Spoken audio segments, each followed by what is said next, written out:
Get ready to guess who Benedict Arnold was, where hippopotamus lived, and when Roger Maris set a record. If you can guess, you'll win on Guess What? And now, here he is, the star of our show, Robin Ward. Oh, thank you so much. What can I say? Thank you. Nice to see you. Oh, it makes me feel good to hear that warm welcome, Nick. In the words of, the immortal words of Sally Field, you like me. Maybe I was a little hasty in that assessment. Good to see you. The show is Guess What? It's an exciting day today because we have champions who are within a heartbeat, you might say, of winning that grand prize. This is game 5, I believe. And 7 games, of course, they win the grand prize, so it should be an interesting day. And right now, Nick is standing by with his little headphones on, looking like he'd like to get to work and get out of here. Nick, let's meet the teams, please. Okay, Robin. Our champions, a family that have won 4 games, great prizes, and $400 in cash. Meet the Hunts. Hi, Sean. Welcome back. Nice to see you. My name is Sean Hunt, and I'm a grade 13 student right now. And this is my mother, Blanche, and my brother, James. Yeah, before we move down the line, I'd like to just congratulate you on winning 4 games. You played terrifically, and as Nick said, you've won prizes and, of course, $400 in cash, and that's no mean feat. That's a lot of teamwork and a lot of good, deft playing, so I wish you the very best of luck today. It's good to have you back. And Blanche, welcome back. Robin. Nice to see you. Nice to be back. I'm the owner and president of Hobbit Hunt Books Limited. And as you can see, I brought my 2 ringers along today again. I know. These 2 guys look so mature to be your sons. I can't believe that you look far too young to have great, I was going to say great lugs like this, but that's not very nice. I mean, well, mature gentlemen like this. That's what I call them, so it's okay. It's good to have you back on Guess Thank What? you. And James, how are you? Hi, Robin. I'm a student at University of Toronto in my last year. I have to go on and do some graduate work next year, if everything goes well. Great. So that money could come in handy. I'm sure. I wish you the very best today, and perhaps you'd like to see who you're facing and meet the challengers, Nick, please. All right, Robin, here's a family that was with us last year. They won 1 game, but couldn't return to continue their reign. Meet for the 2nd time, Robin, the Winklers. Thank you, Nick. Richard, welcome back. Thank you very much. I'm Richard. I'm youth director of a synagogue, and where I run programs for about 150 kids, and I'd just like to say hello to each one of them individually now, if I could. No? I think that's what you said the last time you were on the show, as I remember. Now, yeah, you were here for one game, and you won that game, and Right. we wanted you to come back, of course, and see how you did towards that grand prize, and you weren't able to come back. Right. May we ask why you couldn't come back? We went to Bahamas. Oh, fine. Yeah. Nice for you, Richard. Yeah, we got it a was game nice. to play here, and they go to the Bahamas. Terrific. Nice to have you back. Marcia, welcome back. You're even more pregnant now than you were when you were here before. Very important job, mother and homemaker. Right. So another 5 weeks to go, and then back to normal. Well, you're a again. terrific team, and you were a terrific team the last time you were on, so it should be a good game today. It's nice to have you back on Guess you. What? And Mark, welcome back. Hi, Robin. How are you? Good. I'm an accounting manager for a computer company. And that's about it. That's about it. Okay. Are you ready to play our game?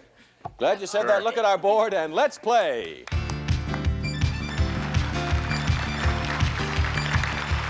Thank you very much. Our first question, as always, is worth 60 points. It's kind of a long question. Here it is. Now, although some people, I don't know why, might look on piano smashing as counterproductive, the Tynwald Rugby and Football Club thinks differently.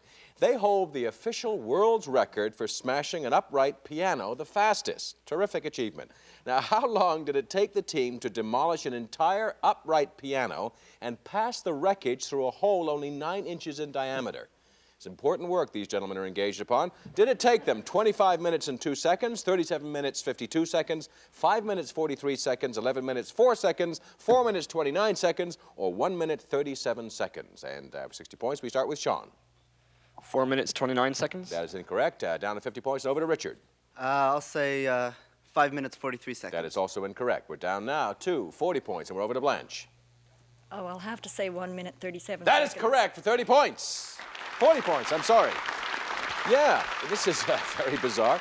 On November the 6th, 1977, if you're interested, the Tynwald Rugby Football Club of Ashburton, New Zealand, demolished an upright piano and passed its wreckage through a hole only 9 inches in diameter. The entire episode took 1 minute and 37 seconds. These are people not to invite to your housewarming party, I might add. So good answer on that. Good beginning for our champions. Let's go to the second question. Again, it's worth 60 points, of course. Here it is. I'm sure you all have heard of Benedict Arnold, who was an American general during the American Revolution, and he worked out a plan to surrender his fort at West Point, New York, to the British. In return, King George III of England granted him 13,400 acres of land. In which one of the following countries was this land? Is the question clear to everybody? Blanche looks totally confused. Yes, Benedict Arnold was given some land for his services to the British, and we'd like to know where the land was. Was it in England, in Ireland, in Scotland, in Canada, in Africa, or the Bahamas? And for 60 points, we start with Marcia. Say Canada? That is correct for 60 points. Yeah, unfortunately, the land that was given to him in gratitude by George III was largely swamp, and Benedict Arnold spent his last days rather depressed and died apparently very discouraged indeed. So, unhappy ending to that story. Let's go to a team effort. Raise those flaps. Close game. At the moment, our challengers have the lead, and this is a team effort, as I said, so keep your answers confidential. We'd like you to right now to take a look over at the monitor here. Now, you're looking at a picture of one of the more practical forms of transportation available to man today, the one and only Kris Kringle.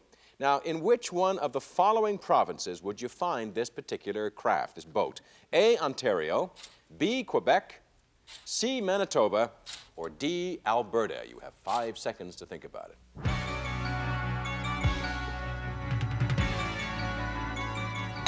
Time is up. Sean, what do you think? C, Manitoba. And Blanche?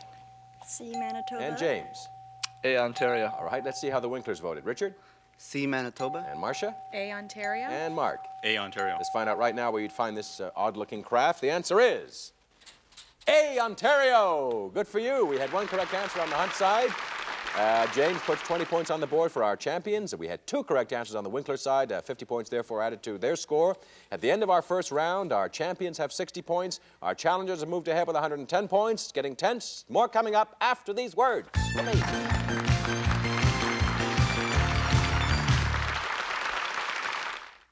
Thank you, boys. Whoa. Thank you so much. Our champions, the Hunts, are going for that grand prize. To win that prize, they have to win 7 games. And here's Nick to tell you what that prize is today. Nick? It's a trip to Greece from Olympic Airways and Apirotiki Cruises. 3 will fly out of Toronto to cruise to the beautiful islands of Greece. Compliments of Olympic Airways and Apirotiki Cruises. A trip worth $10,000.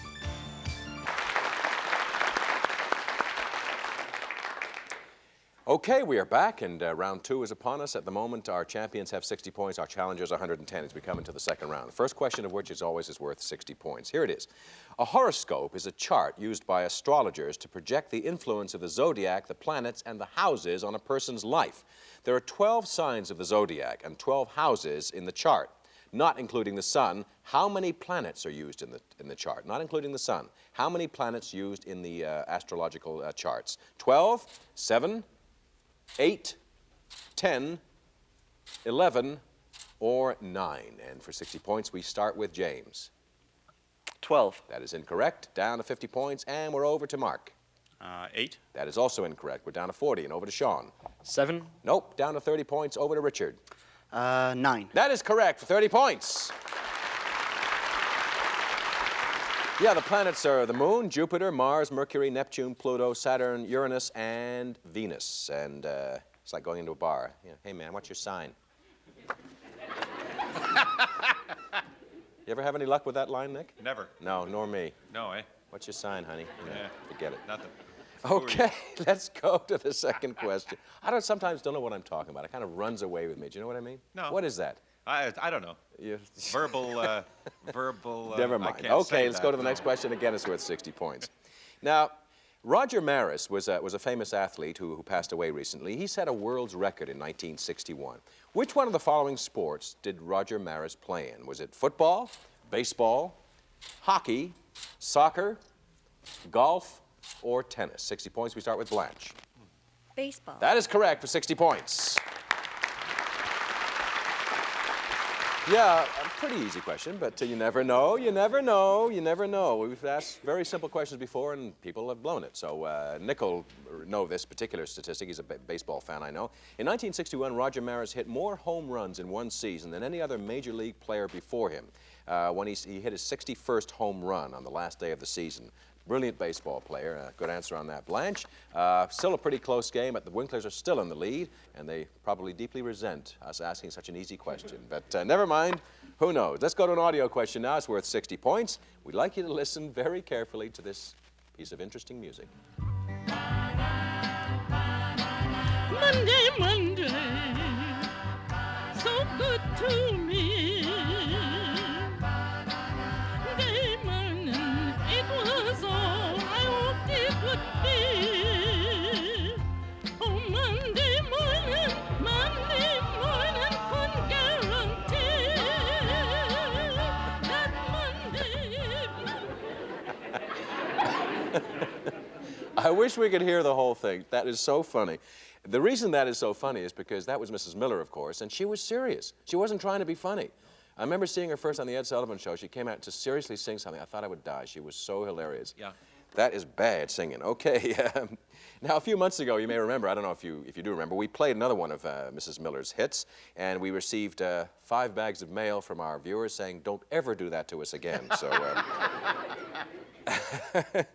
now, the question we're asking here is, which one of the following people takes the blame for having discovered Mrs. Miller?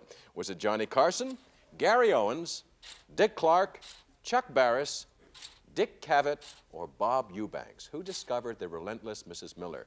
And for 60 points, we start with Marcia. Johnny Carson? That is incorrect. He has that kind of sense of humor, but he did not. Down to 50 points, over to James. Dick Clark? Nope, down to 40 points. Over to Mark.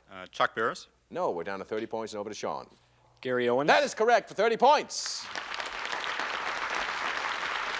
Yeah, apparently Gary Owens met Mrs. Miller. He's working at a radio station in California, KMPC, and she was originally hired to record the station's jingles, and then went on to major stardom on Ed Sullivan. If you ever get an album, Mrs. Miller, just put it on the turntable, turn the lights down, candles going, a little champagne. Very romantic. I'm kidding. Okay, let's go to a team effort question. Raise those flaps. And once again, we'd like you to take a look at the monitor here. Now, you're looking at a photograph of the morning exercise class of China. The strictly disciplined mass exercises held in modern China have little in common with the ancient form of exercise known as shadowboxing. The question is, what is the ancient Chinese word for shadowboxing? Is it A, Manchukuo, B, Jinrikisha? Why do they do this to me? I'll try it again. Jinrikisha, that's B. C, Huangho, or D, Taijiquan. And you have 5 seconds to think about that. Thanks, guys.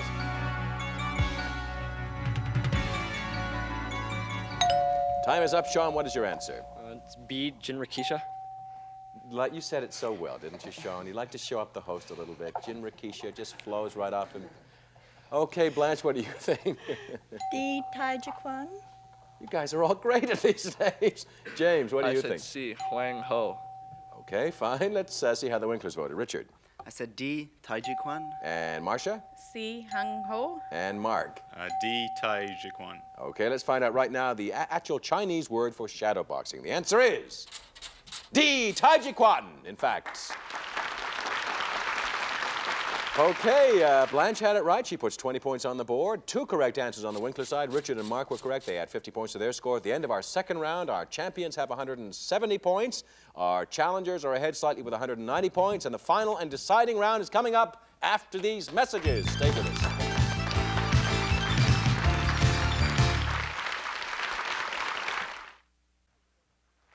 Thank you. Thank you so much. If you'd like to join us on Guess What as a contestant or as a member of our studio audience, all you got to do is write to us. And here's our friend Rocco to give you our address. Hey, thank you, Robin. If you plan to be in Toronto and would like to be a part of Guess What, in the audience or as a player, please write Guess What, Box 9, Station O, Toronto, Ontario, M4A 2M9. Thanks, Rocco. And some members of our studio audience win great prizes. And here's Rocco once again to tell you what some of those prizes just might be. Rocco, take it away. Some members of our studio audience may receive prizes furnished from Added Touch Cake Mix. There's lots of moist, delicious flavors to choose from, but only one kind of quality, the best. Added Touch, your best value. And our consolation winners will receive the classics from Conair, the fashionable hair dryer and curling iron that will shape your hair the way you want it. Use the classics from Conair.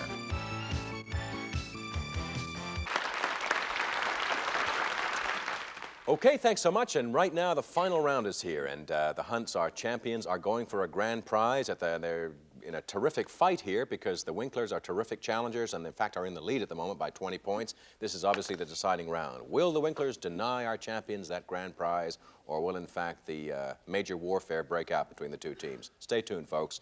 It's happening right here. Here's the first question worth 60 points. Now, the hippopotamus is the third largest animal that lives on the land in the world. Only the elephant and the rhinoceros are larger. The word hippopotamus comes from two Greek words.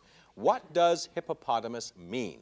River horse, sea cow, water pig, mud bull, land whale, or big eater? What does hippopotamus mean? The original Greek, two words. And for 60 points, we start with Richard. I'll say land whale. That is incorrect. Down to 50 points over to Blanche. River horse. That is correct for 50 points. Good stuff. Okay, straight to the next question, again worth 60 points. In the game of marbles, which you may remember, players try to knock or shoot marbles out of a circle 10 feet in diameter. When two or more are playing, how many marbles are placed in the circle at the beginning of the game? 5, 20, 7, 18, 9, or 13? And for 60 points, we start with Marcia. I'll say 20. That is incorrect, Marcia. Down to 50 points, over to James. 18. Nope, down to 40 points now, and over to Mark. 5. Nope, down to 30 points now, and we're over to Sean. 7. Nope, down to 20 points. Last chance, Richard, it's up to you. I gotta get this. I'll say 9. That is incorrect. In fact, it is 13. 13 marbles. So no points made on that question. We now come to the final question. It's a team effort, so flaps up if you would, please, and keep your answers confidential. And as you know, this is the last question. Of course, the point value is triple, so it's a chance to add 300 points to your score if you do well. At the moment, the Hunts, our champions, have regained the lead, but it's only by 30 points. So very, very close game going on here. Two excellent teams. Here is the final question. The Northwest Territories is a vast region that covers about a third of Canada. The area is divided up into 3 geographic districts. Which one of the following is not one of the districts that make up the Northwest Territories? A, Mackenzie, B, Keewatin, C, Franklin, or D, Baffin? You have 5 seconds to think about that.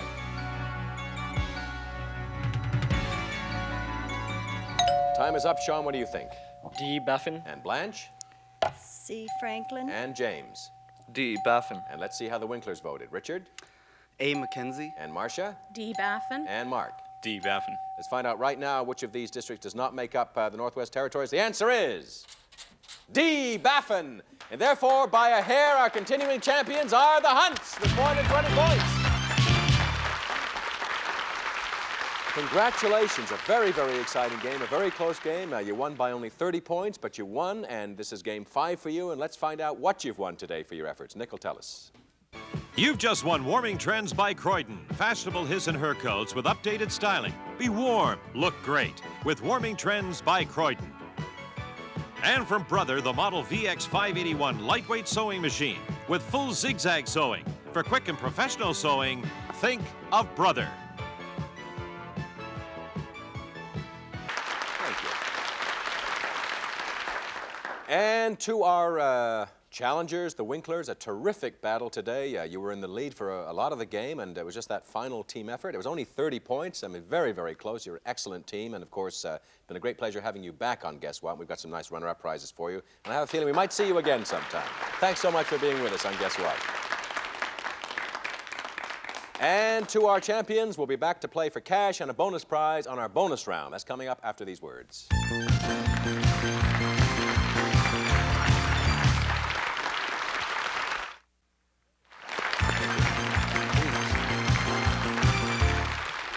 Okay, we're about to get into our bonus round. Once again, I congratulate you for Game 5, closer to that grand prize all the time. And right now, let's find out what our bonus prize is today, Nick.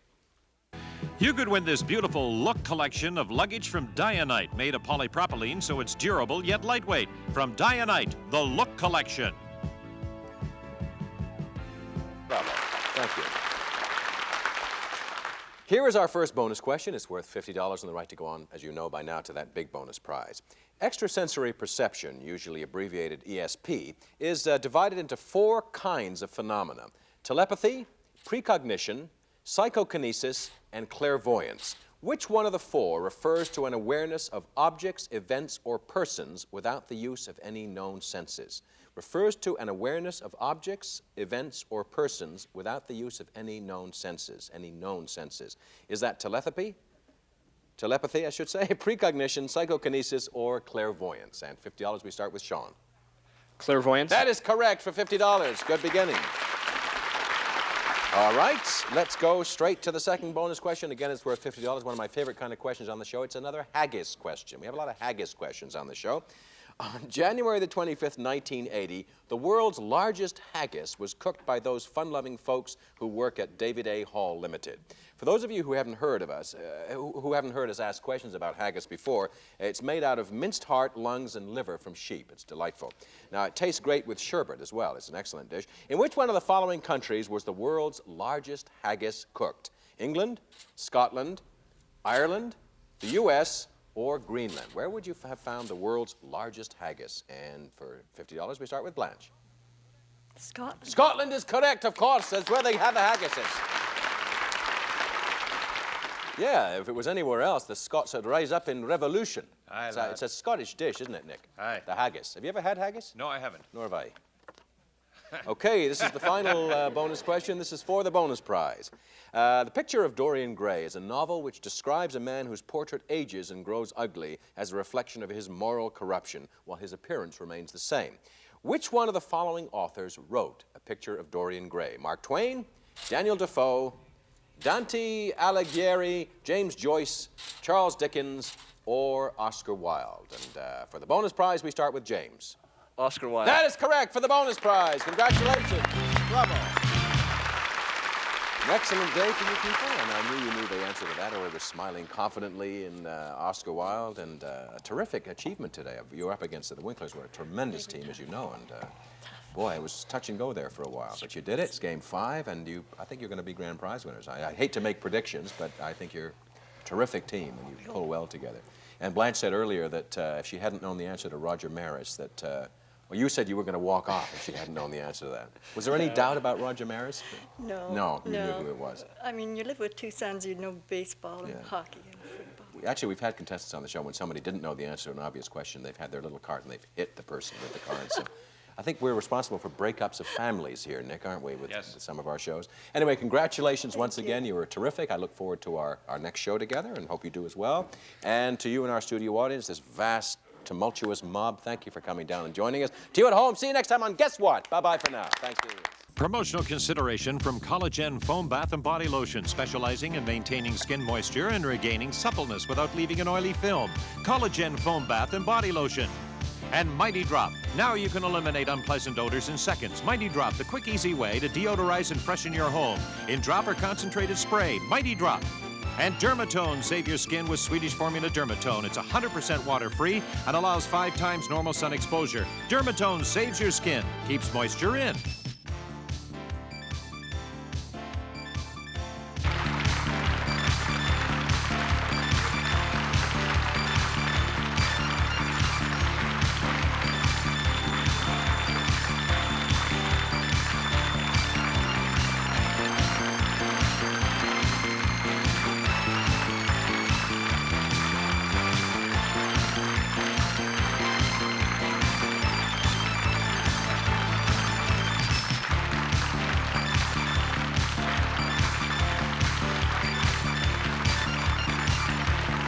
This is Nick Hollenrake speaking for Guess What? A Glenn Warren production.